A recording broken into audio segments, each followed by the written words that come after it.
Assalamualaikum warahmatullahi wabarakatuh. Di sesi obrolan kita kali ini, saya mengundang seorang yang memang ahli di bidangnya. Untuk mengetahui lebih tepatnya siapa orang tersebut, saksikan saja videonya sampai selesai.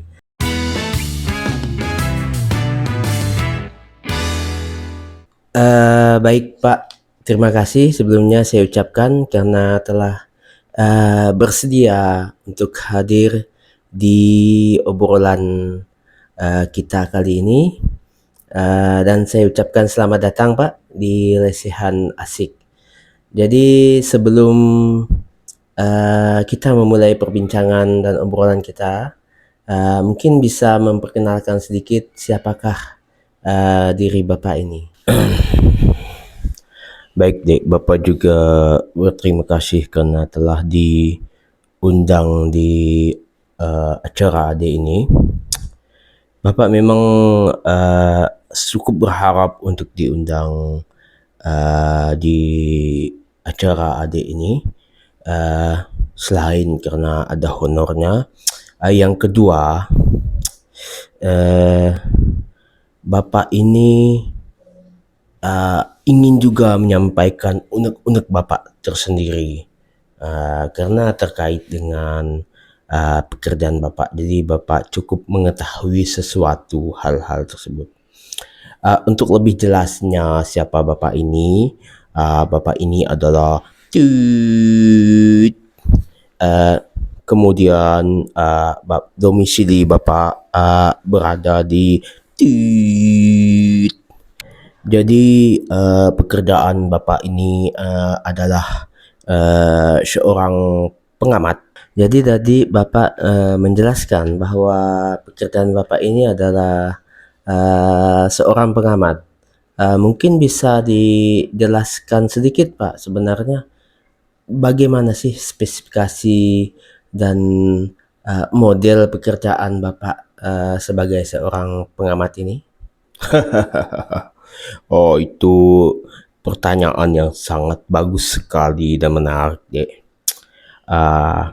Jadi akan Bapak jelaskan bahwa pekerjaan Bapak ini sangat unik dan mungkin satu-satunya di dunia ini, Dek. Jadi sejujurnya Bapak ini seorang pengamat freelance. Walaupun freelance, Bapak ini menerima orderan, Dek, dan dibayar tergantung jenis apa hal-hal yang Bapak amati. Semua hal tersebut kan punya faktor risiko. Semakin tinggi risikonya, maka pekerjaan Bapak semakin mahal dibayarnya, deh. Kemudian Bapak jelaskan kembali bahwa apa yang Bapak amati ini itu bermacam-macam. Kadang Bapak menerima orderan mengamati hal-hal yang seperti bagaimana koloni semut, mengamati koloni semut seharian, tergantung orderan, deh, sampai seperti apa hasil pengamatan yang diinginkan oleh yang menyewa Bapak untuk mengamati hal-hal tersebut. Memang saya mengundang Bapak ini terkait pekerjaan Bapak tadi. Ya, cuma saya cukup tertarik Pak dengan pekerjaan Bapak ini yang merupakan seorang pengamat, juga sesuai orderan. Jadi mungkin saya sedikit tertarik Pak. Hasil pengamatan apa yang menurut Bapak paling berkesan dan menarik selama Bapak menjalani pekerjaan Bapak ini, Pak?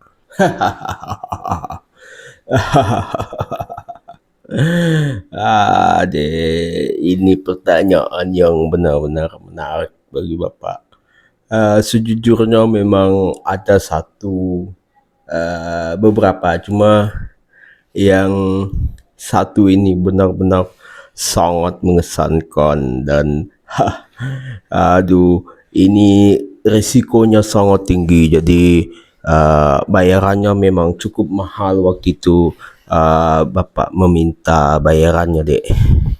Ini cuma Bapak tidak akan menyebutkan siapa targetnya. Jujur ini adalah pengamatan terhadap seseorang. Jadi Bapak tidak akan menyebutkan profil orang tersebut. Cuma Bapak akan menyebutkan jenis pekerjaannya, Dek. Apa yang harus Bapak amati. Jadi waktu itu Bapak dapat orderan untuk cuma nggak enak nyebutinnya di Bapak dapat orderan untuk mengamati seorang janda muda. Jadi Bapak harus mengamati kesehariannya, Dek. Bahkan ketika dia harus mandi.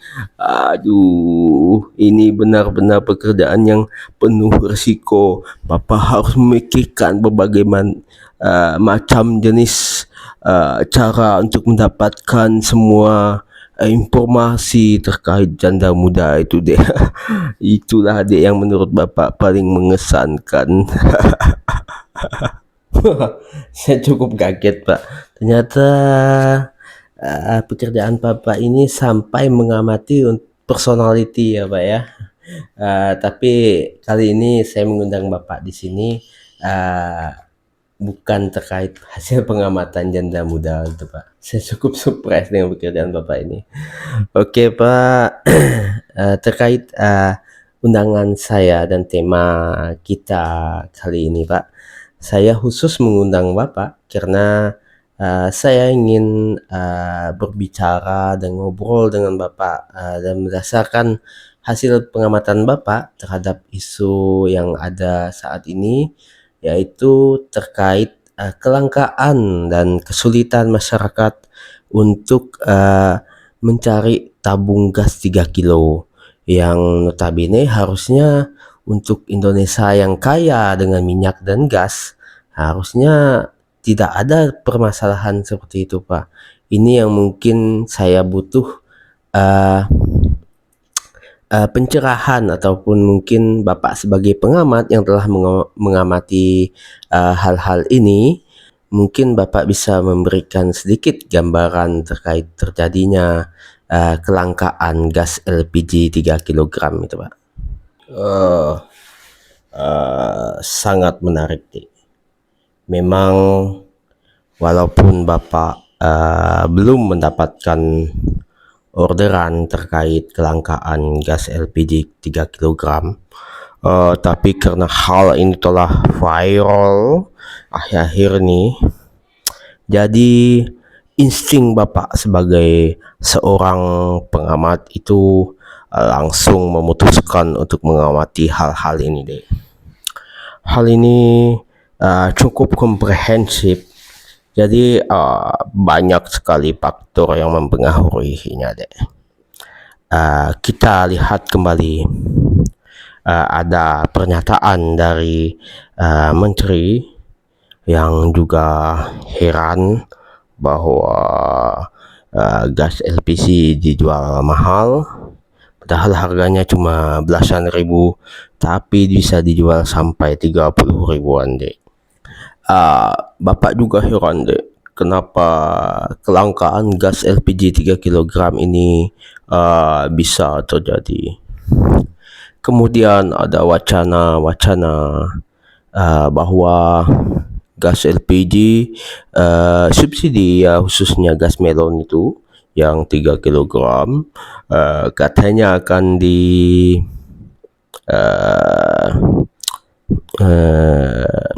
ditarik, Dek. Jadi kemudian untuk dilarang dijual peredarannya di warung-warung dan hanya dijual di agen. Yang kedua, Dek, harus dipikir kembali ketika gas pengganti yang non subsidi itu belum hadir, kemudian masyarakat harus membeli ke agen. Bisa dibayangkan tidak bagaimana masyarakat itu mengantri, Dek? Bagaimana pemerintah ini bisa memikirkan hal-hal tersebut? Apakah dia bisa mengatasinya, Dek? Jadi menurut Bapak, memang hal ini sudah seperti yang luar biasa ya, Pak ya. Eh, Bahkan saya pribadi Pak berpendapat memang hal ini agak aneh menurut saya. Sebagai penghasil gas salah satu yang terbesar di dunia, namun gas LPG 3 kilogram itu kok bisa langka, itu memang agak kurang masuk di akal bagi saya Pak. Namun begitu Pak, hal ini telah terjadi.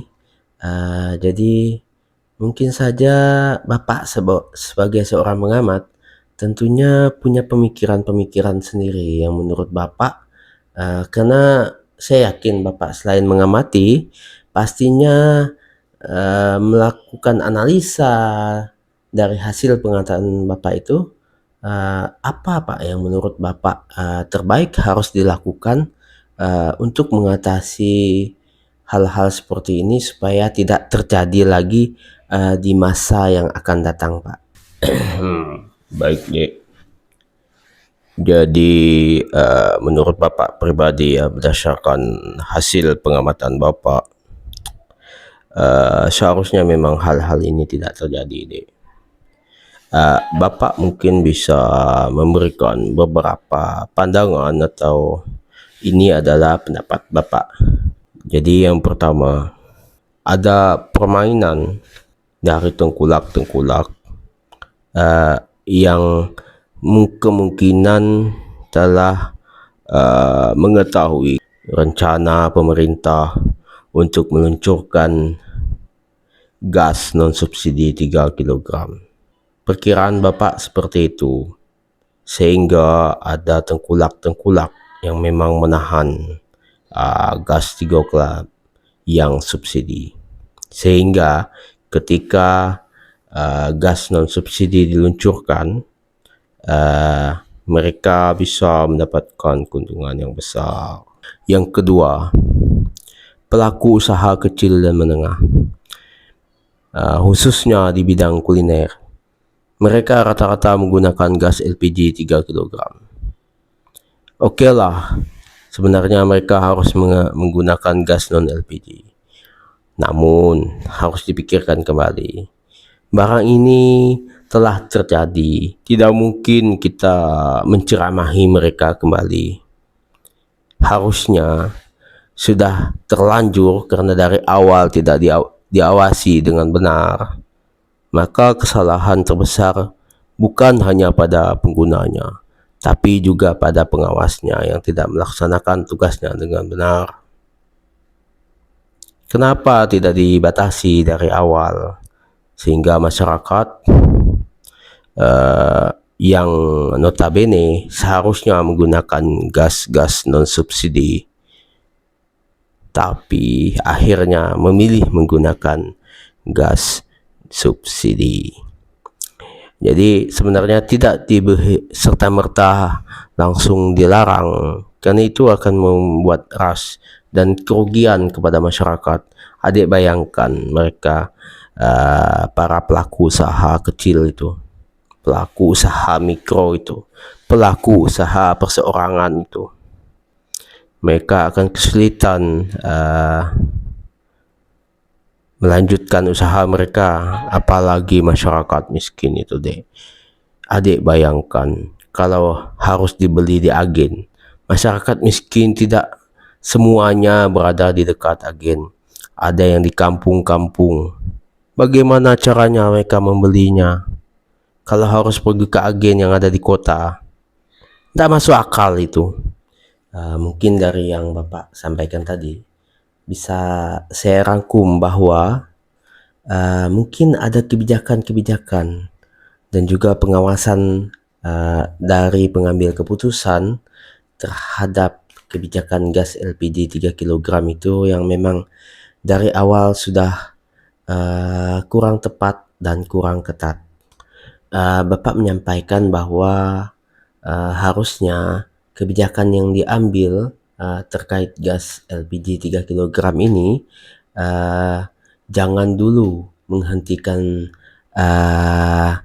distribusi, namun kelarkan dulu kebijakannya. Jadi sebelum kita mengakhiri, saya berterima kasih Pak karena telah mau hadir di acara saya ini Pak.